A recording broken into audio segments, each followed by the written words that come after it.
Gee, this is all pretty interesting, but what's the point? I mean, how much good does it do the pilot of a passenger plane? Does radar really help him much? It helps everybody. By giving the pilot eyes that can pierce fog, haze, smoke, and clouds, radar helps him get you to your destination quickly and safely, with greater efficiency, greater saving of time, greater passenger comfort. It helps the pilot to know his terrain, thereby lessening his fatigue and that of his crew. It helps warn him of approaching storms so that he can steer clear of them and give you a smoother, more enjoyable ride, or find a pathway through them, saving detours that might cause loss of time. What was that you said before about helping the pilot to know his terrain? Well, terrain mapping is one of the main functions of airline radar. It's possible to tilt the radar beam up and down, which helps to give the pilot a clear idea of the ground ahead of him, regardless of the visibility conditions through which he's flying. Let's look at some actual radar pictures made during a Pan American Airways flight to Panama. We're approaching San Blas Point, flying over a solid layer of clouds.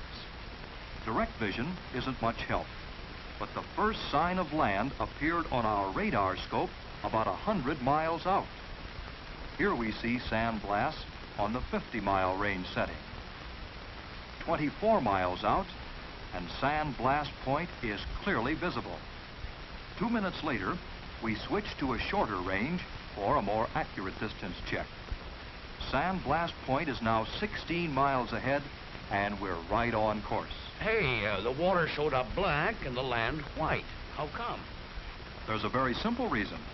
Smooth surfaces, like bodies of water, cause our beam to bounce off, to be deflected, so it fails to return to the antenna, and those areas appear dark on our screen. Land surfaces, though, have irregularities, some small, some large, but usually enough to reflect the beam back to its source. As a result, these pulses register on our scope, and land masses show up bright.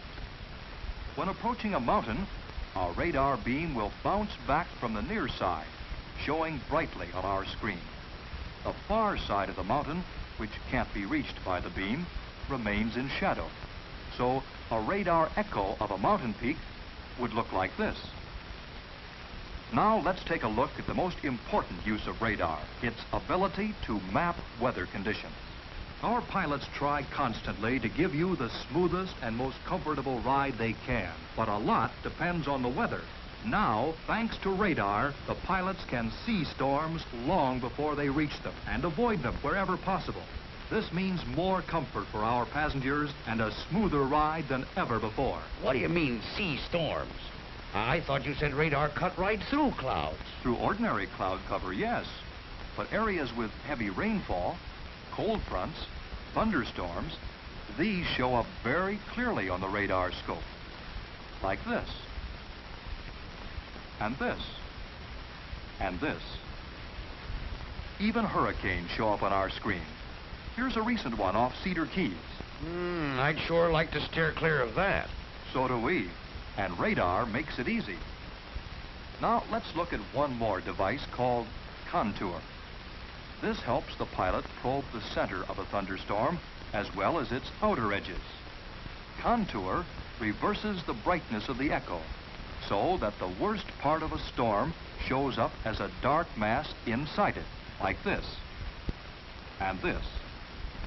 Result, the pilot can not only see storms miles away, but he can see into them. Gee, I get what you mean now about radar being helpful. Let's listen to some actual comments by Pan American pilots taken from their reports. Invaluable. Use of this equipment provides extra reassurance to the crew, lessens the possibility of fatigue. Radar helped us avoid several storm areas. Stewardess served all meals right on schedule. No difficulties whatsoever. I believe radar is almost indispensable on the Lisbon-Joburg route. Makes for tremendous saving in time and a more comfortable flight. Terrific help in making a landfall approaching Gander westbound.